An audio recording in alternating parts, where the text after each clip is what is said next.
Esta semana iniciamos en uno de los grupos de estudio en casa con los varones una pequeña serie dentro de lo que es estudios de teología sistemática, el tema de la iglesia. Vamos a ir descubriendo la realidad de lo que significa desde la raíz de la palabra, qué trascendencia tiene para el pueblo de Dios, qué importancia tiene para el Señor, pero sobre todo qué relevancia tiene para la vida de cada uno de nosotros. Y en medio de esta circunstancia, preparando también un par de estudios para compartirlos aquí con ustedes en el domingo, surgía por ahí una inquietud de mi parte para ubicarnos correctamente dentro del ámbito del significado de nuestra iglesia y la importancia que tiene. Y hay una pregunta que quisiera que empezáramos a reflexionar, cada día estoy peor yo con mi lengua. Bueno, ¿cómo describirías nuestra iglesia? ¿Cómo describirías a Congregación Álamos? Si alguien te preguntara y te dijera, oye, ¿cómo es tu iglesia? ¿Cómo es tu congregación? ¿Qué pasa ahí? ¿Qué es lo que has encontrado en ella? ¿Por qué es que te sentiste atraído a pertenecer a ese lugar? ¿Qué es lo que comparten y de qué manera pues nosotros podemos esperar encontrar algo en ese lugar? Tal vez las respuestas sean, pues somos una iglesia amorosa, somos una iglesia apapachadora, somos una iglesia cálida, somos probablemente también una iglesia familiar, porque nos conocemos también casi todos y cada uno de nosotros. Muchos podrían considerar que somos una iglesia tradicional. Algunos otros podrían decir, bueno, lo que pasa es que tengo una iglesia contemporánea, en donde pues ya se utiliza un poquito de la tecnología y ya tenemos a veces video, sonido, hay presentaciones y demás. Y eso sería, yo creo que la respuesta general cuando alguien te hace esa pregunta. Pero hay algo importante que deberíamos de tomar en cuenta y que en muchas ocasiones no es la primera respuesta que llega a nuestra mente, a nuestra cabeza, y que en muchas ocasiones también ni siquiera es una posibilidad o una condición que sintamos en nuestro propio corazón.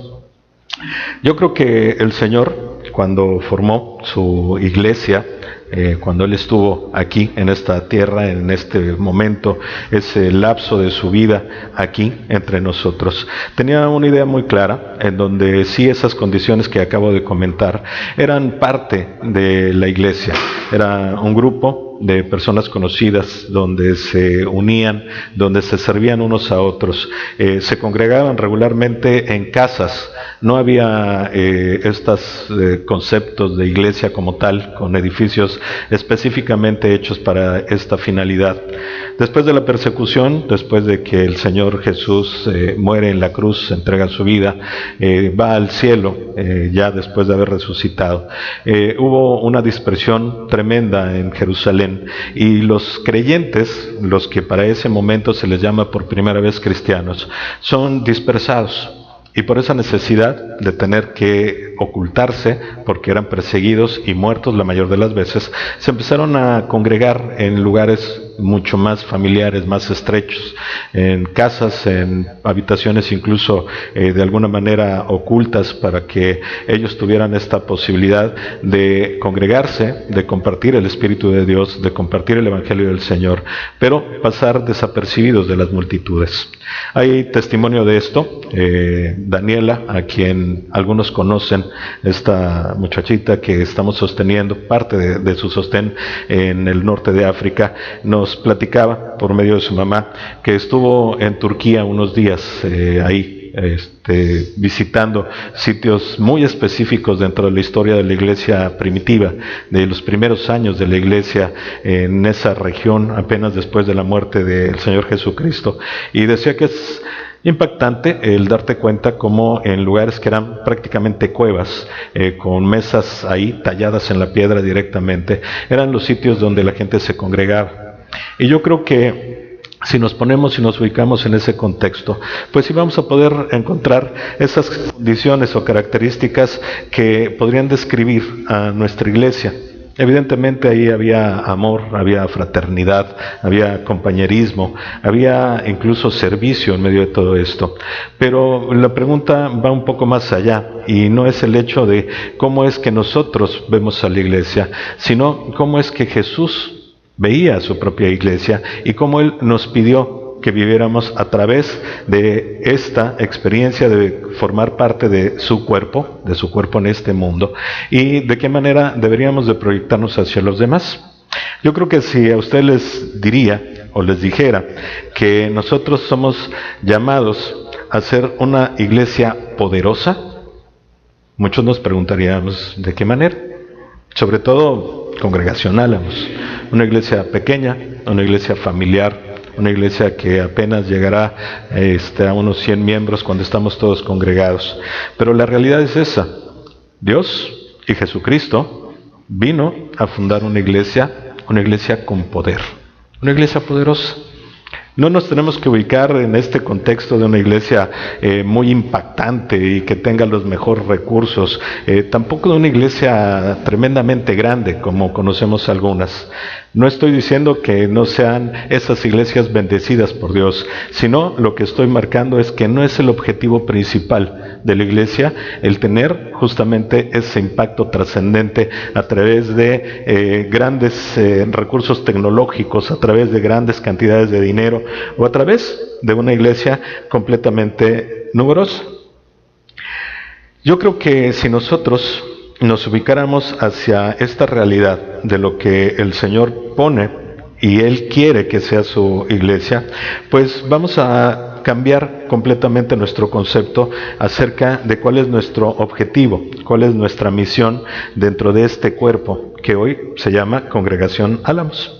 Yo creo que todo el infierno se estremecería si los que aquí nos congregamos, si este pequeño pueblo de Dios, primero, reconociera su tarea. Segundo, usara su poder. Y tercero, se uniera para llevar a cabo la obra de Dios. Eso sería impactante. Algunas ocasiones hemos comentado sobre este fenómeno que se da en algunas reacciones químicas en las que por mezclar algún tipo de productos empiezan a moverse de tal manera que estos empiezan a expandirse tremendamente hasta que puede llegar a haber una gran explosión. Eso lo vemos de repente con los juegos de los niños, algunos muy maldosos por cierto, de combinar vinagre y bicarbonato en una botella cerrada. La reacción es tan fuerte que llega a estallar la botella. Pero el principio también se utiliza para la bomba de neutrones, por ejemplo, un arma que destruiría mucho más que una bomba atómica, por la forma en la que funciona.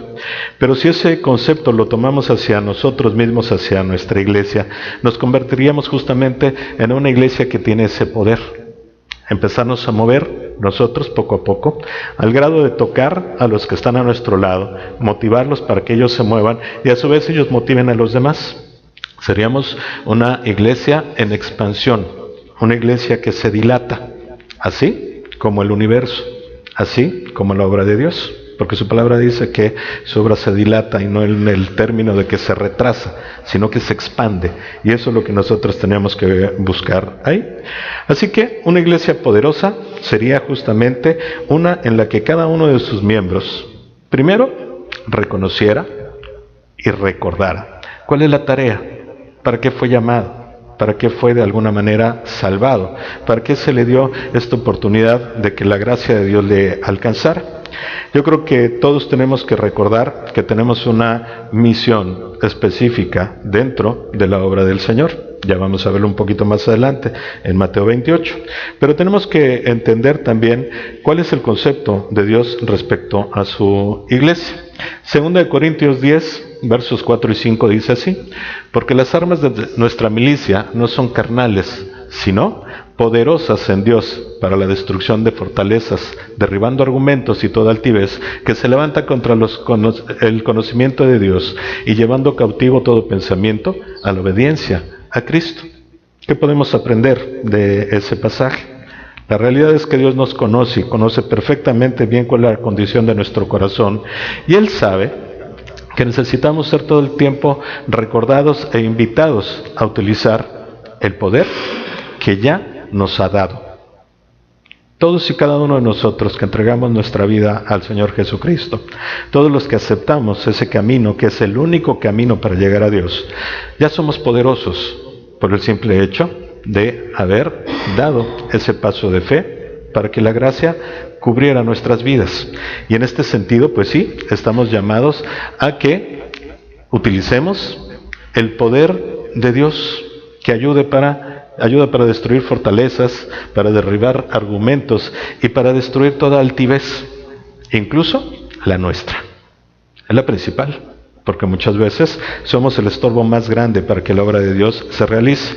Nuestro orgullo puede ser justamente una de esas grandes fortalezas, una de estas cuestiones de altivez que nos lleva a argumentar muchos pretextos para trabajar en la obra de Dios.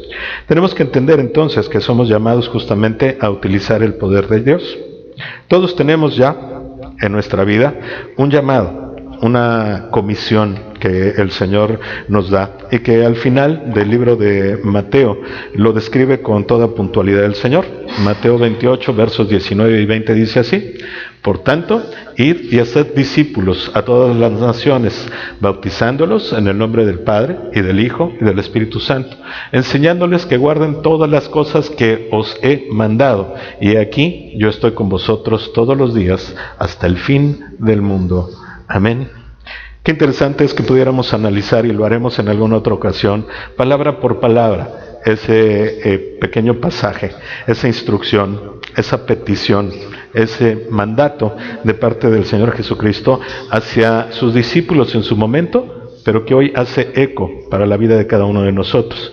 Qué importante es entonces que nosotros encontremos que tenemos ya una misión en nuestra vida, y que es divulgar el Evangelio. Para eso tenemos al Espíritu Santo. Para eso tenemos también algo que nos instruye, y es nuestra responsabilidad enseñar a otros para que puedan ellos a su vez enseñar a otros más, enseñar a otros más.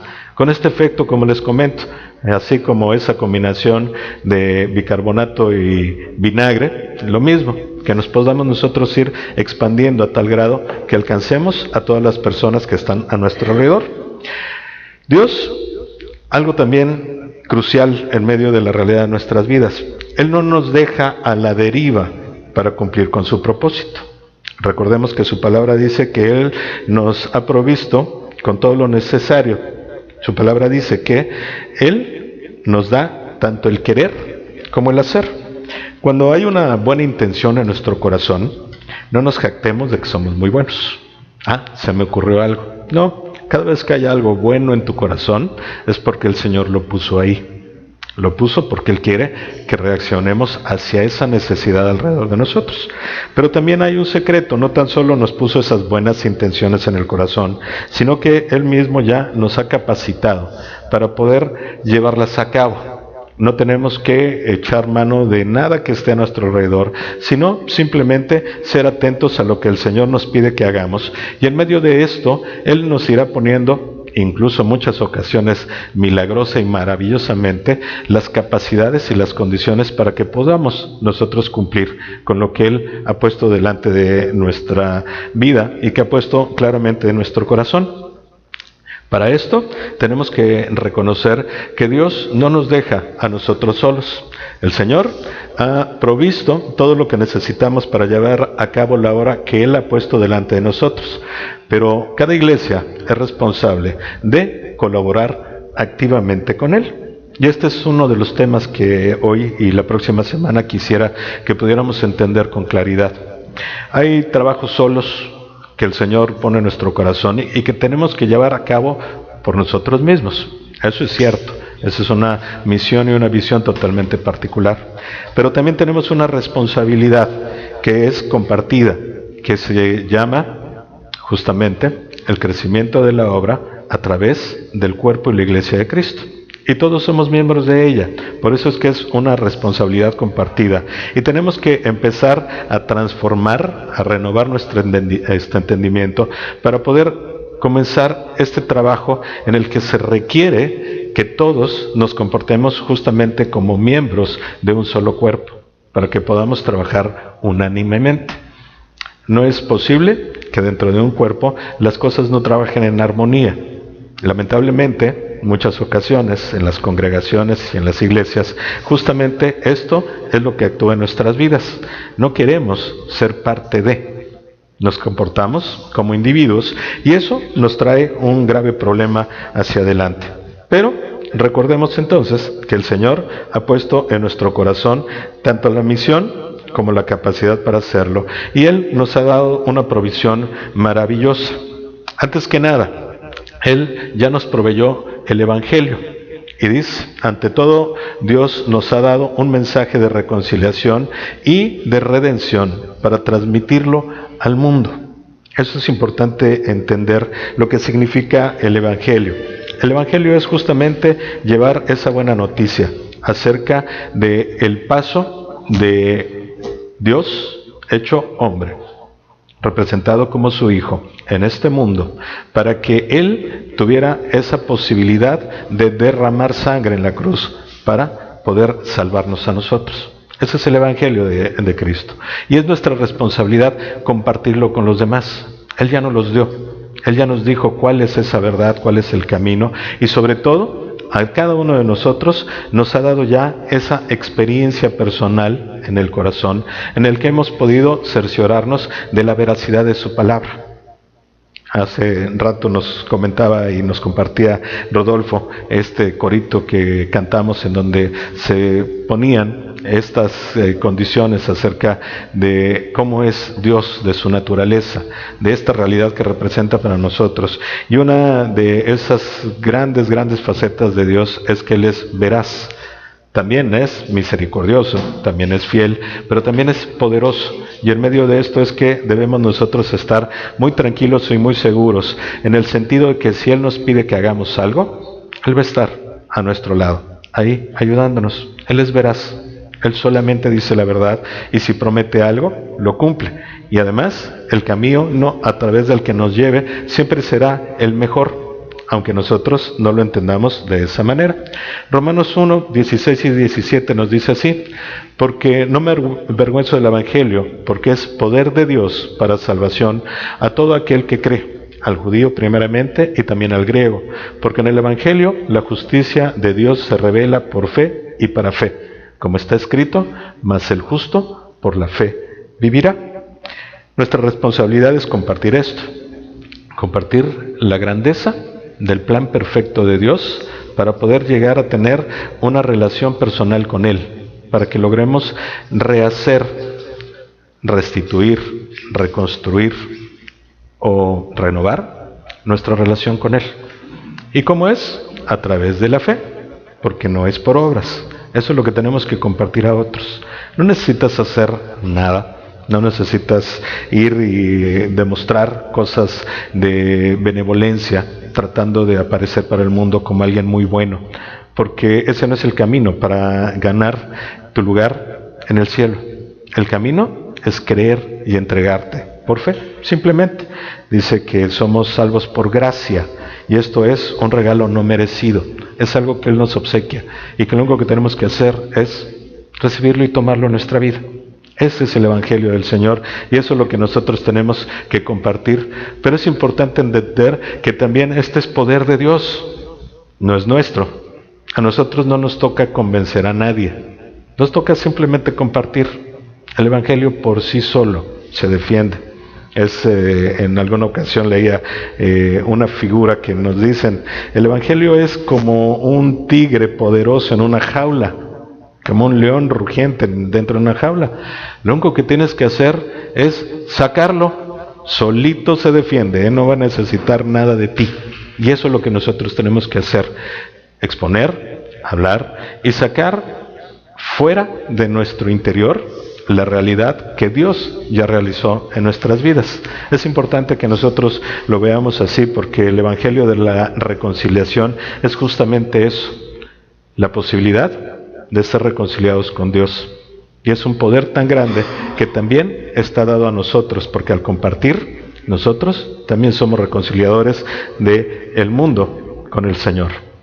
Hay otro arma más, otra provisión que el Señor nos da, que es su palabra, la Biblia. El Señor también ha provisto su palabra inspirada, que es verdad absoluta.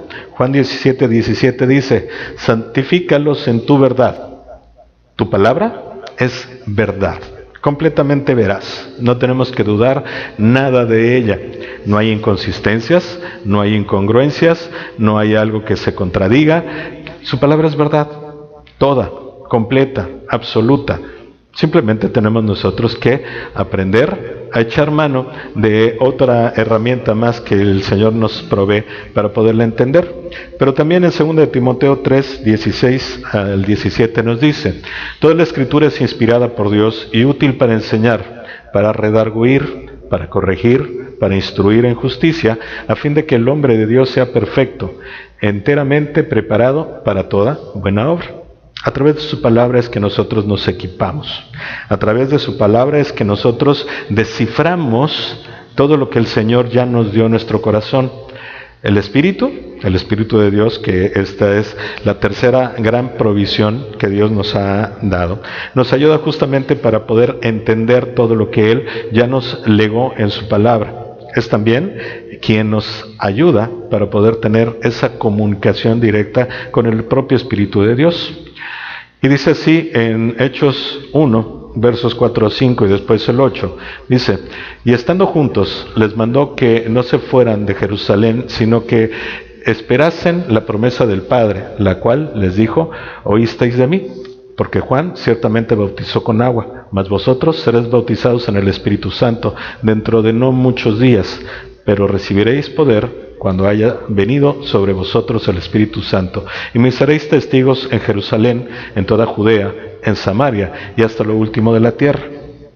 Qué importante es que nosotros podamos entender la dimensión de lo que significa tener al Espíritu de Dios en nuestro corazón. Veámoslo en el reflejo y en el testimonio de Pedro.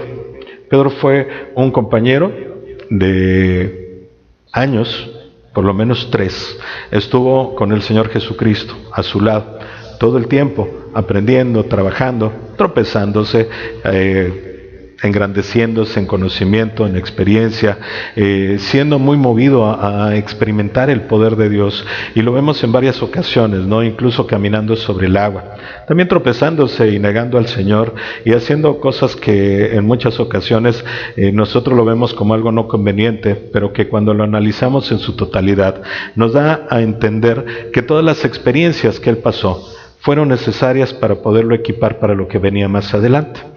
Pero lo que vemos nosotros es que a pesar de ese tiempo que anduvo con el Señor, a pesar de toda esa experiencia y de vivir a su lado y de poder sentir claramente el poder que estaba ahí, esa grandeza, no tuvo un gran impacto, sino hasta después de que el Espíritu de Dios bajó y se puso en su corazón. ¿Qué sucedió después de esas palabras que el Señor Jesucristo les da a sus discípulos?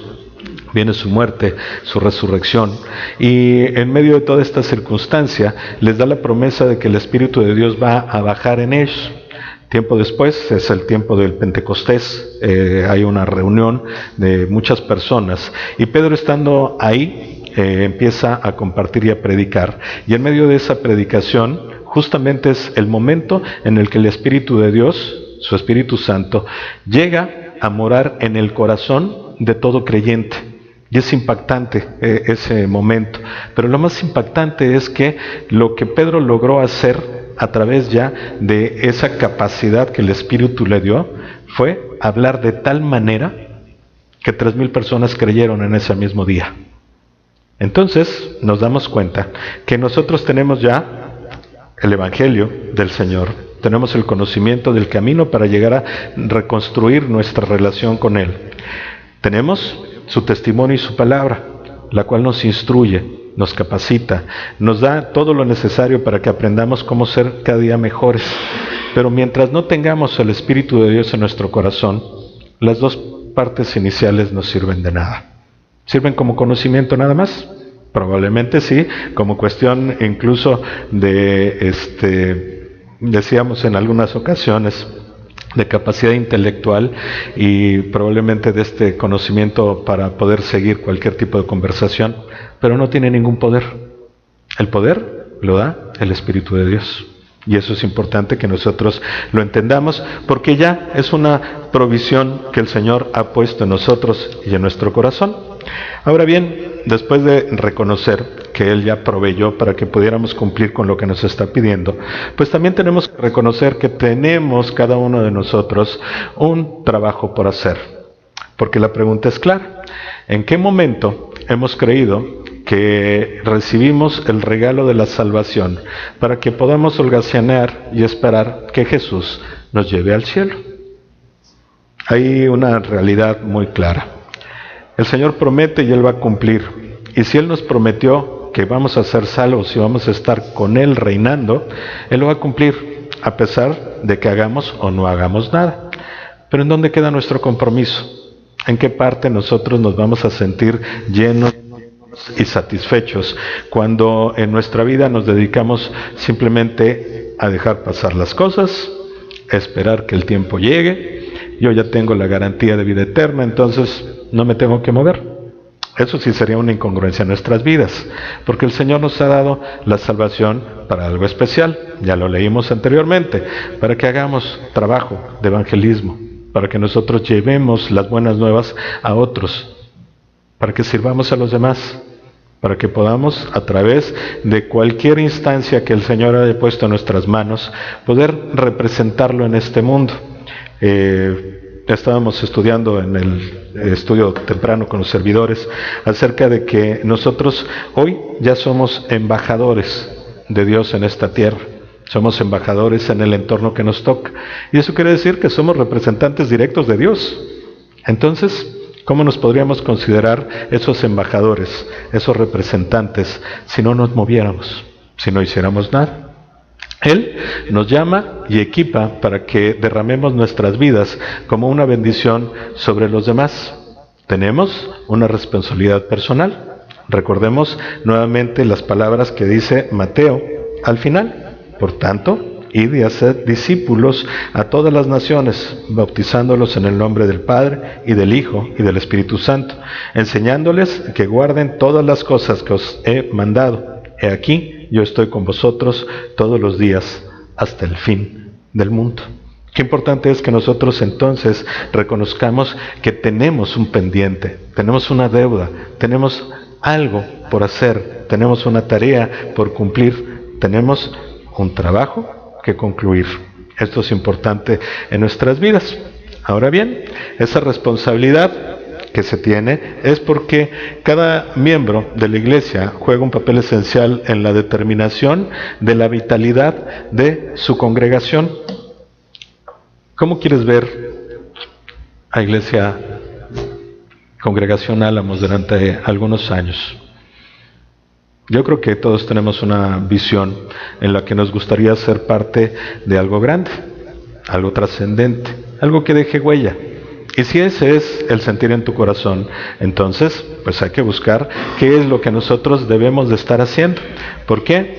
Porque la actitud y el papel que juega cada uno de los miembros de la iglesia serán los que lleguen a consolidar la energía y la vitalidad de este cuerpo. Comentábamos con los servidores que el Señor tiene algo preparado para esta iglesia, para esta congregación, y está llegando. Tenemos que estar preparados para poder recibir a todo lo que esté llegando, pero también tenemos esa necesidad de trabajar todos y cada uno de nosotros, porque somos parte de ese cuerpo, algunos activos, algunos inactivos, pero hoy el mensaje es con este ánimo de poderles invitar, de motivarlos para que participen dentro de lo que es el llamado de Dios para la vida de cada uno de nosotros, pero sobre todo para el poder de su iglesia. Efesios 4, 11 al 13 nos dice: y Él mismo constituyó a unos apóstoles, a otros profetas, a otros evangelistas, a otros pastores y maestros, a fin de perfeccionar a los santos para la obra del ministerio, para la edificación del cuerpo de Cristo, hasta que todos lleguemos a la unidad de la fe y del conocimiento del Hijo de Dios, a un varón perfecto, a la medida de la estatura de la plenitud de Cristo. Él mismo ya nos constituyó. No tenemos que buscar nada, no tenemos que inventar, no tenemos que tratar de imponer nuestra voluntad. Él ya lo hizo. Él ya nos constituyó y nos constituyó de maneras totalmente distintas y diversas. ¿Por qué? Porque no todos podríamos estar haciendo el mismo trabajo dentro del cuerpo. El corazón es el corazón, los pulmones, el hígado. Cada uno tiene una función distinta. Pero aún hasta el dedo chiquito del pie tiene una función. Leí hace algunos años que durante el tiempo en el que se desarrolló la guerra de Vietnam, muchos jóvenes decidieron no enrolarse en el ejército para no ir a servir, y para poderse librar de todo esto, muchos utilizaron la técnica de darse un disparo en el dedo chiquito, porque eso ya los descalificaba, y se dieron cuenta que ese dedo, que lo consideramos inútil en nuestro cuerpo, es básico para el equilibrio. Ya no volvieron a caminar bien nunca en su vida. Y eso es importante que lo entendamos, porque a pesar de que nos consideremos nosotros el miembro más pequeño del cuerpo, es importante. Y tiene que estar activo, tiene que estar trabajado, y en este sentido, siempre con el ánimo de servir hacia el llamado del Señor. Así que cada miembro de la iglesia juega un papel esencial en la determinación de la vitalidad de la congregación. Tenemos esa responsabilidad personal. Pero la pregunta, como lo hacía hace un ratito, ¿quién de nosotros no quisiera ser parte de una iglesia en la que las oraciones son contestadas, en la que los enfermos son sanados y en la que los perdidos son salvados? Yo les pediría que levante la mano quien no quiera pertenecer a una iglesia así. Ninguno, ¿verdad? Todos quisiéramos pertenecer a una iglesia poderosa, a una iglesia que estuviera justamente alcanzando a los demás. Pero ¿qué es lo importante? Para que nosotros logremos hacer esto, tenemos que reconocer algunas partes que son vitales en nuestra propia personalidad, en nuestra vida y en nuestro corazón. El poder de Dios solo fluye a través de las iglesias cuyos miembros han rendido personalmente sus vidas a la dirección del Espíritu Santo. Comentábamos hace algunos meses, creo que ya tiene más de un año, que uno de los puntos más difíciles es rendirnos a que el Espíritu de Dios gobierne nuestra vida. Es tanto como cederle el volante de nuestro vehículo, sentarnos en el asiento del pasajero y no hacer ningún esfuerzo por tratar de corregir el camino, acelerar, frenar o tratar de mejorar la conducción de quien está ahí, porque Él es perfecto y nosotros somos imperfectos. Pero qué difícil es que nosotros visualicemos las cosas desde ese punto de vista y esa objetividad. Cuando cada uno de los miembros de la iglesia decide rendir su voluntad a la del Señor, esto se traduce en una iglesia poderosa, porque todos estaríamos muy necesitados de servir, de trabajar para la obra, de estar cooperando, de estar atentos a las necesidades que hay a nuestro alrededor y, por supuesto, participar en esas necesidades, cubriéndolas, echando mano de lo que el Señor ya nos dio y haciendo que todo sea para bendición y para gloria de Dios. Algo importante, no podemos tener una comunidad de fe dinámica sin un sacrificio de nuestra voluntad, el yo. Qué gran peso tenemos encima. Yo sí en algún momento le reclamaría al Señor, ¿por qué me diste un yo, Señor? ¿Por qué tengo que estar lidiando todo el tiempo con Él? Pero la respuesta del Señor es justamente para que aprendas a depender de mí y no dependas de ti, para que tengas un punto de comparación y veas que cuando te rindes a tu voluntad, a tus necesidades, a tus deseos, lo único que logras es alejarte de una relación personal conmigo. Y tenemos que aprender a rendirnos al Señor. La palabra dice que es muy necesario que nosotros menguemos para que Él crezca. Y eso es un punto crucial en nuestras vidas. Rindámonos al Espíritu Santo y hagamos a un lado nuestra voluntad. Porque hay una garantía. El Señor tiene una promesa divina que no tan solo es de salvación en el otro mundo, con Él, ahí, en este coro celestial, alabándole y gozándonos de su presencia. También hay promesas para esta vida, y promesas que podemos disfrutar, pero no las vamos a poder realmente saborear de la manera en la que se requieren hasta que no entendamos que vienen de Él y que necesitamos recibirlas de Él a través de su voluntad. Tenemos que decidir si vamos a vivir para el Señor o para nosotros mismos. Si nuestra agenda, en la cual tenemos ya un propósito y una meta que alcanzar en nuestra vida, lo único que marca es mi beneficio, cuidado, estamos por el camino equivocado. Porque a lo mejor lo logremos, ¿eh? Yo conozco a muchas personas que se han dispuesto a hacer grandes cosas en su vida para ellos mismos, que lo han logrado, pero que están vacías, que tienen un hueco tan tremendo en su corazón y en sus ilusiones, que lo único que tienen es su vanagloria de haber logrado cosas, pero que no llegan a nada más que eso.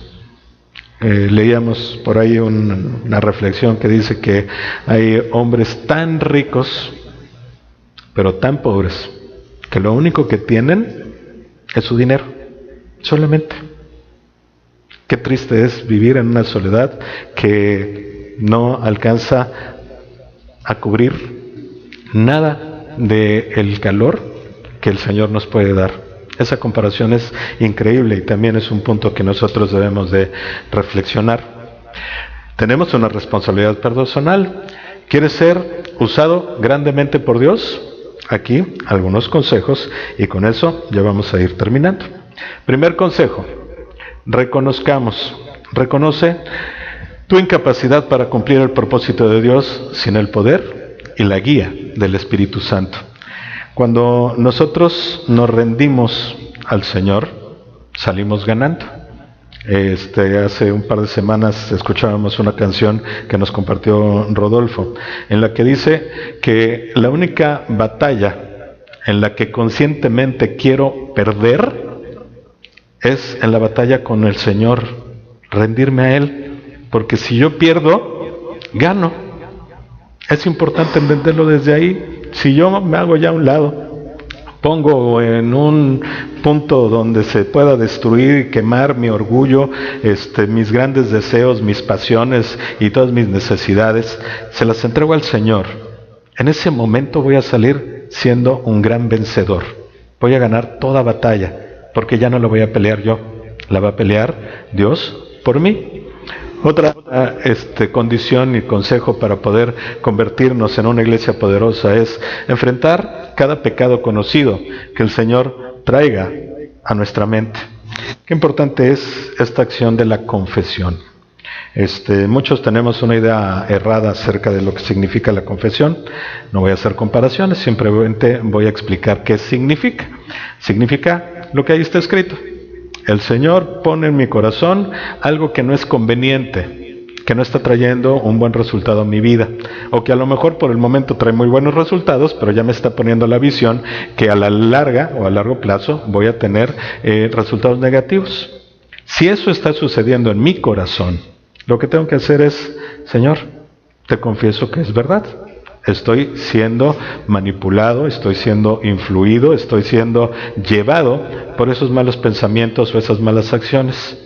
Las confieso ante ti, Señor, las entrego, quítalas de mi vida, porque yo no puedo. Y les aseguro que el Señor lo va a hacer, y les va a dar algo que sustituya grandemente esos sentimientos y esas necesidades, y les va a dar una llenura y una plenitud en su corazón tremenda que no van a poder experimentar sino solamente a través de esa acción. Tercera recomendación, hay que rendirnos a Cristo. Ríndete a Cristo, renuncia a tu propia voluntad. Eso es una acción totalmente personal y es algo que cuesta mucho trabajo, pero que yo les puedo decir que cuando lo logras y experimentas esto, es maravilloso el sentimiento que llega al corazón. Lo tenemos que hacer constantemente, no crean que con que una ocasión lo hayamos hecho y experimentemos algo maravilloso, nuestra carne se transforma y dejamos de hacer cosas que no convienen. No, hay que hacerlo constantemente. La vida de David es un ejemplo de esto. Él se tropezó, y se tropezó gravemente en varias ocasiones, pero él, cada vez que sucedía esto, se rindió nuevamente a Dios reconociendo su pecado, arrepintiéndose de él, y no lo volvió a hacer. Eso es lo que nosotros debemos de tener en cuenta en nuestra vida, en esta confesión de lo que no conviene, pero también en nuestra renuncia a nuestra propia voluntad. Uno más, deja que el Espíritu de Dios llene todo tu ser.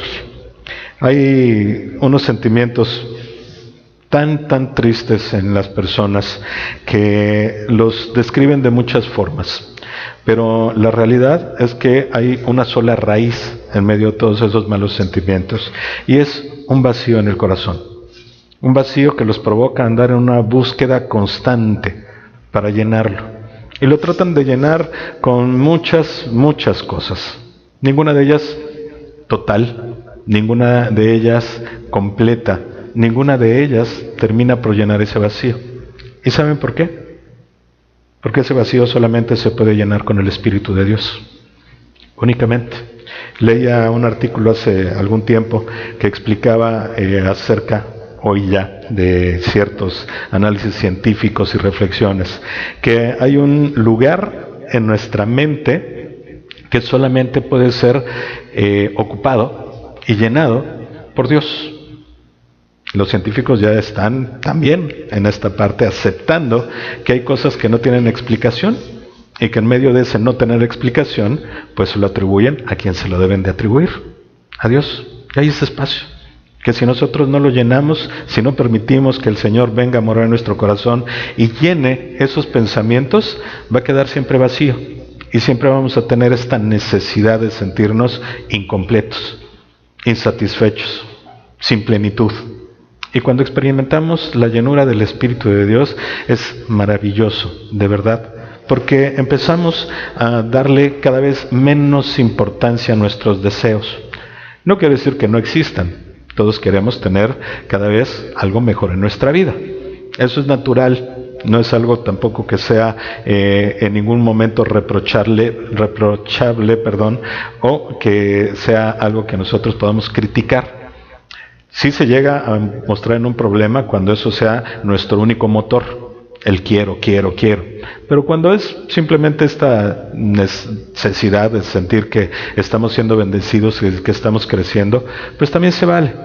Pero qué importante es que lo rindamos a la voluntad del Señor y sobre todo nos sentamos nosotros plenos con el Espíritu llenando todo nuestro ser. Ahora bien, última recomendación y la más importante de todas. Pero sobre todo, intégrate al cuerpo de Cristo para estar en condición de trabajar con todo el poder de Dios. Yo creo que tengo ahí en el salón de capacitación de la empresa un cuadro de esos motivacionales que hacemos para las pláticas y las capacitaciones, de algo que dijo Michael Jordan, el basquetbolista considerado como el mejor de todos los tiempos, y él decía que el talento, él reconociéndose como el mejor jugador del básquetbol, el talento gana partidos, pero el trabajo en común gana campeonatos. Qué importante es que alguien con ese talento pudiera reconocer que por más que él se pudiera esforzar siendo el mejor del mundo, solo no podría hacer nada. Tiene que ser en comunidad, en comunión. Y esa es la reflexión y la invitación de este día, para que podamos nosotros considerar algo importante en el futuro de esta iglesia. Recordemos que Jesús está siempre atento y dispuesto a ayudarnos, a apoyarnos. Solo tenemos que tomar su mano. Y mencionaba Alejandra hace un rato, entre uno de los anuncios, hay personas que se acercaron ya a nosotros para decirnos que tienen la intención de bautizarse. ¿Qué significa el bautismo?